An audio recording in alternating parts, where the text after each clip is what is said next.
గౌరవనీయులు పెద్దలందరికీ నా హృదయపూర్వక నమస్కారాలు. శాసనాత్ శంశనాత్ ఇది శాస్త్రం, శాసించి చెప్పడం శాస్త్రం, రాజశాసనంలా చెప్పడం శాస్త్రం, ఇది ఇలాగే జరుగుతుంది అని చెప్పడం శాస్త్రం. నా పేరు శ్రీధర్ శాస్త్రి, గణిత జ్యోతిష్యులు మరియు నాడీ జ్యోతిష్యులండి. తాళపత్ర గ్రంథాన్ని చూసి చాలా వివరంగా ఒకరి భవిష్యత్తు గురించి చెప్పగలం. పంచాంగం రాస్తున్నాం మేము సొంతంగా. విపిఎస్ వేద పాఠశాల అనే పేరుతో నేనే పంచాంగం రాస్తున్నాను. ఈ పంచాంగంలో ప్రతి సంవత్సరం జరగబోయేది రాయడం నాకు అలవాటు.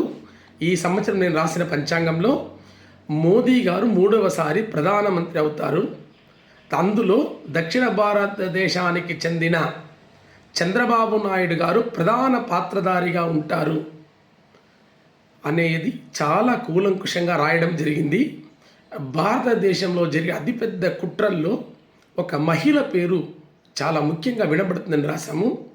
మనకు తెలిసి కేజ్రీవాల్తో కలిసి ఎమ్మెల్సీ కవిత గారు ఇప్పుడు ఢిల్లీ తిహార్ జైల్లో ఉన్నది మీకు అందరికీ తెలిసిన విషయమే. దాన్ని కూడా మనం రాశాము. కేజ్రీవాల్ జైలుకి వెళ్తారన్నది కూడా లాస్ట్ ఇయర్ మేము రాసాం పంచాంగంలో.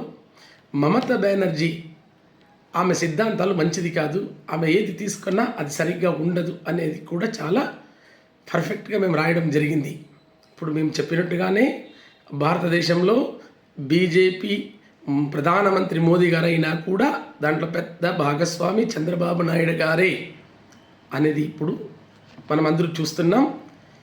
ఇక మోదీ ప్రధానమంత్రి అయిన తరువాత వీళ్ళ ప్రభుత్వం ఎన్ని రోజులు ఉండబోతుంది, ఇక కూటమి నాయకులు ఎన్ని రోజులు వీళ్ళకు సహకరిస్తారు మోదీతో, మధ్యలో ఏదైనా ఇబ్బందులు వస్తుందా అనే విషయాన్ని ఇక 10 రోజుల్లో నేను చెప్పబోతున్నాను.